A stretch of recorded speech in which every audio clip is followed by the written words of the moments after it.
was a great weekend in northern Michigan as we have ice and the fish finally started biting again. You will find ice north of M55 and even better ice north of M72. Some really nice pike came out of Burt Lake,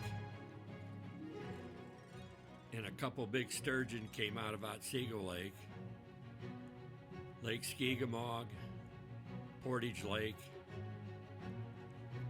Burt Lake, Mullet Lake, Black Lake, and Otsego Lake have been producing some nice perch. So we will keep you updated, but just wanted to give a weekend in review. Thank you. Baitman out.